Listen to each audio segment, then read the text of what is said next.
I'm sorry, folks. It's just like data and stuff. For Weijia, Weijia's a journalist, for Weijia Zhang, who will definitely complain. She will definitely be upset about this show. 100%, because God forbid you call them out.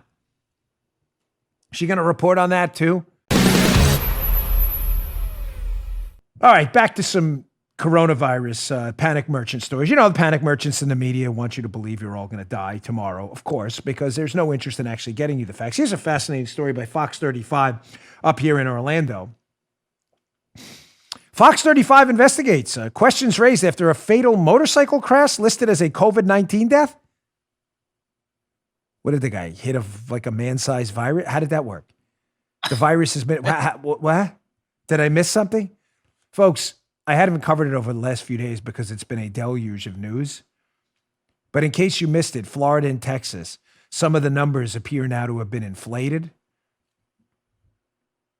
Can I just be candid with you? One of the reasons I haven't talked about this story is because the positive tests are still the positive tests. Again, we do facts here. Nobody's suggesting that the Florida tests that were positive weren't, except, in this one, this is an odd story.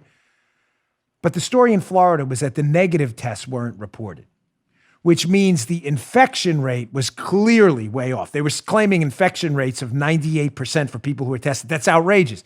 The infection rate was close to 9.8%. But the positive tests were legitimate. The reason I haven't talked about it is because I just don't see a value in even playing into the panic merchant schemes anymore. It's clear they want to report. Now, what would be the agenda if there was one? Could be an innocent mistake. Again, I like to do both sides when it's fair. It could be an innocent mistake. Given the pattern here, I would be, again, very suspicious, just like I would of the patterns of discrimination at Twitter. But what would be the motive for reporting someone 20 or less killed in a motorcycle accident and attributing it to COVID-19? You're probably scratching your head like, I don't get it. There could be a motive. There could be. I'm not suggesting it is, but there could be. The agenda is what? Well, it's fairly obvious. The media, just like with the school story in opening schools, wants you to believe that if you are under the age of 20 or a school-age child, that there is an existential threat to your life from going back to school and from COVID-19, despite the fact that that is absolutely unscientific and categorically false. The threat isn't zero. There have been people who have died who've been children and under 20. The threat, however, is extremely low, like 0, 0, and multiple zeros. The world is full of risk. We mitigate them. We measure bad decisions versus worse decisions. There are no good decisions. We live in a world of scarce resources and trade-offs. Don't ever forget that. There are only bad decisions and worse decisions. Anyone telling you otherwise, as if you're going to make any decision that will have no negative impact or externalities on anyone else, is a liar or is really stupid. If there was an agenda behind this story, it's clearly to inflate the death count from people under 20 to give you a false perception that you are at risk too, when in fact the risk to you under 20 is extremely low. A motorcycle accident attributed to COVID-19.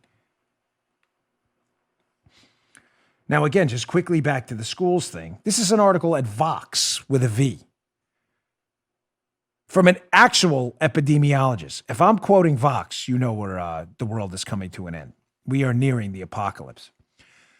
Quote, I'm an epidemiologist and a dad. Here's why I think schools should reopen. And he goes into 6 questions about the safety of kids, teachers, families, and he answers them. Folks, again, I keep having to hammer this because liberals don't believe in science. When liberals say science, they mean propaganda. When conservatives say science, they mean facts and data and testable hypotheses. I'm not kidding.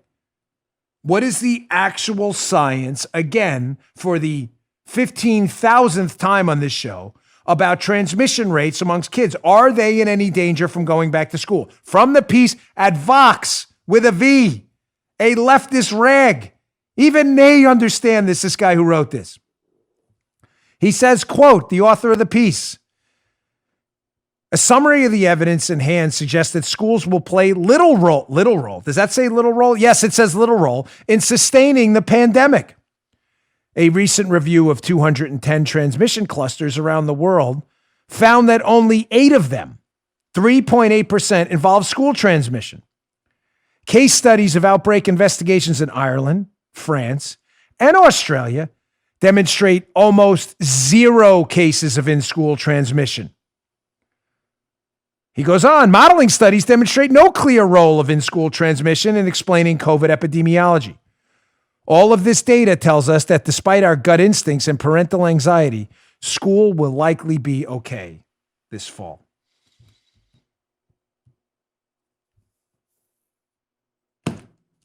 Is Weijia Zhang going to report on that?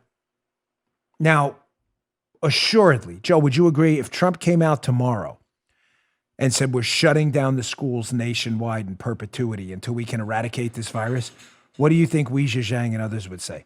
Open up the schools. That's anti-science. That's anti-science. You would read about all this stuff. But again, because this isn't about knowledge, the advancement of knowledge, journalistic integrity, it's only about a power play. Crush Trump under any circumstances and at all times, regardless of the facts and obstacles that get in our way. They will tell you anything, including information like this, that for some reason the mainstream media is going to leave out of the equation. Here's another interesting photo of what happened in Denmark when they opened up the schools. If you want to check it out, by the way, the visuals on the show, youtube.com/Bongino. You can subscribe to the show for free, of course. There it is, Joe. Daily deaths in Denmark. They have some handy-dandy arrows there. Denmark reported schools opening here, red arrow for the liberals listening who have a tough time with, facts and data and that kind of stuff. So there's an arrow pointing to the exact date that Denmark reopened schools in April. You'll notice what they call a trend line. Now, Joe, clearly if the liberals take that, especially Weijia Zhang and others, that, science or all, we can't open up the schools, whatever they think or are trying to assert or hint at or wink and nod at, you would think the trend line went up, right, Joe? Denmark opened schools, trend line up. Now, Joe gets to cheat along with the YouTube viewers here. The trend line went down. Down. Let me visuals for the liberals listening on audio have a tough time with down. It would be like running up a hill. That's exhausting. And then you get to the top of the hill. And then what happens on the other side? Yes, the hill goes down. Yeah, you can roll down. You can butt scoot down. You can try to run down. You can tumble down, whatever you may do. But down, visual, down, up, down. Denmark opened schools here, down, down. The rate went down. Again, don't let data and facts get in the way. You're like, I need more data because I'm a liberal and I got a skull full of vibranium. Of course you do. You have a skull full of 7-day-old oatmeal left out on the counter in the hot Florida sun. Let's get that oatmeal to start to function and transmit some electrical currents, and maybe this will make sense. So here's a 2006 study I'll put up for you. You can check this out. Disease mitigation measures in control of pandemic influenza. Dan, what are you, a 2006 study? From a bioterrorism institute? What does that have to do with anything involving schools and transmission? Well, crazy things like facts and data get in the way again. You know how that works. They actually did look at the 1918 influenza pandemic, the dreaded Spanish flu, which wiped out tens of millions of people in 1918. And there's a fascinating takeaway from that study in 2006 that looked at that and schools, respiratory diseases that spread via droplets the same way SARS-CoV-2 does. Check this out. Mm-hmm. So here's the takeaway. Quote, on the other hand, when schools closed for the winter holiday during the 1918 pandemic in Chicago, more influenza cases developed among pupils than when the schools were in session. Again, I'm sorry, folks. It's just like data and stuff. For Weijia, Weijia's a journalist, for Weijia Zhang, who will definitely complain. She will definitely be upset about this show, 100%, because God forbid you call them out. Is she going to report on that too? You just heard Dan Bongino.